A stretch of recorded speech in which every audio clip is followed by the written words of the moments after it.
नमस्कार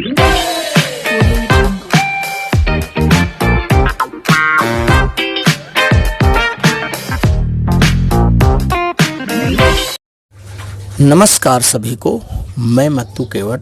मैं आज आपको इस वीडियो में कक्षा चौथी विषय भाषा का पाठ क्रमांक 11 है। देखिए, व्यवहारिक सृजन पर आधारित यह पाठ है। इस पाठ में भाषा संवाद के बारे में परिचय दिया गया है और बताया गया है कि भाषा जो है संवाद के लिए होती है, विवाद के लिए नहीं होती है। तो पाठ का नाम है बच्चों मीठे बोल। तो मीठे बोल हमें किस तरह से बोलना चाहिए, इस पाठ के माध्यम से बताया गया है। और इस पाठ में दो अन्य अलग अलग भाषाओं के बारे में जैसे दिया गया है। देखिए, मैं इस पाठ का वाचन आपको करके बता रहा हूँ। तो बलराम जी उत्तर प्रदेश के रहने वाले थे। बलराम जी कहाँ के रहने वाले थे? बलराम जी उत्तर प्रदेश के रहने वाले थे। इन दिनों हरियाणा से उनकी बहन मैना देवी आई हुई थी। बलराम जी के पोता पोती गोपाल और वैदेही की पाठशाला में आज वार्षिक उत्सव था। ये बलराम जी जो थे ये उत्तर प्रदेश के रहने वाले थे और उनका एक पोता था जिसका नाम गोपाल और उनकी पोती का नाम वैदेही था। और इन्हीं दिनों हरियाणा से उनकी बहन मैना देवी आई हुई थी। आगे देखिए, वे दोनों जल्दी पाठशाला चले गए थे। कौन चले गए थे? गोपाल और वैदेही। इतने में दूसरी पाठशाला में पढ़ने वाले उनके मित्र नवजोत और रुक्मिणी आ गए। दूसरी पाठशाला में पढ़ने वाले उनके मित्र जो थे नवजोत और रुक्मिणी आ गए। नवजोत पंजाब का और रुक्मिणी गुजरात की रहने वाली थी। इसमें देखिए कई राज्यों का जिक्र किया गया है कि नवजोत जो थे ये पंजाब के रहने वाले थे और रुक्मिणी गुजरात की रहने वाली थी। मैना देवी हरियाणा की रहने वाली थी और बलराम जी उत्तर प्रदेश के रहने वाले थे। तो अन्य अलग अलग राज्यों के लोग इस पाठ में परिचय दिया गया है। नवजोत ने दादाजी से पूछा, आज साढ़े मित्र छत्ती किंद चले गए। यह पंजाबी में है। देखिए, आज साढ़े मित्र छत्ती किंद चले गए, अर्थात आज हमारे मित्र जल्दी से कैसे चले गए। मैना देवी बोली, उनका स्कूल में आज वार्षिक उत्सव थो, सो वह जल्दी चला गया। मैना देवी जो ये हरियाणा है और ये हरियाणवी भाषा में बोल रही हैं कि उनका स्कूल में आज वार्षिक उत्सव थो, सो वह जल्दी चला गया।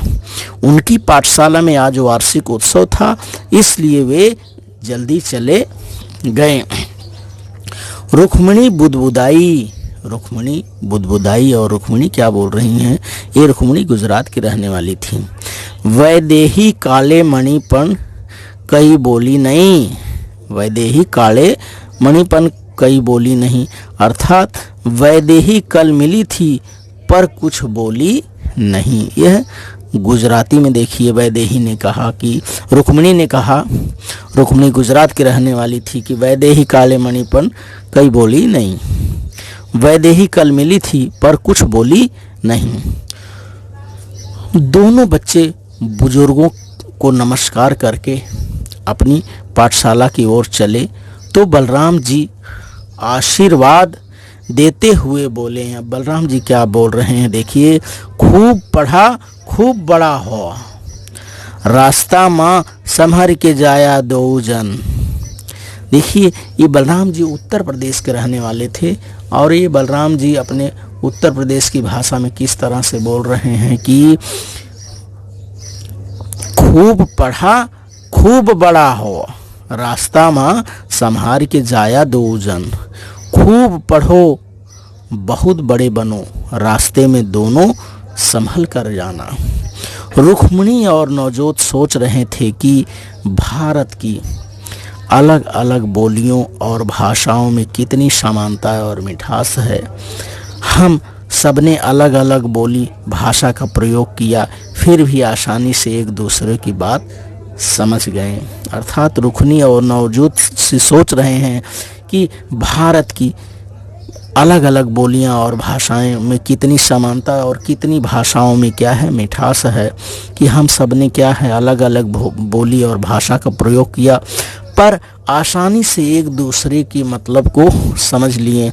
सचमुच भाषा संवाद के लिए होती है, विवाद के लिए नहीं। तो इस पाठ से बच्चों यह बताया गया है कि भारत देश में विभिन्न भाषाएं हैं, अलग अलग बोलियां हैं और सब बोलियों में क्या है मिठास भरी हुई है।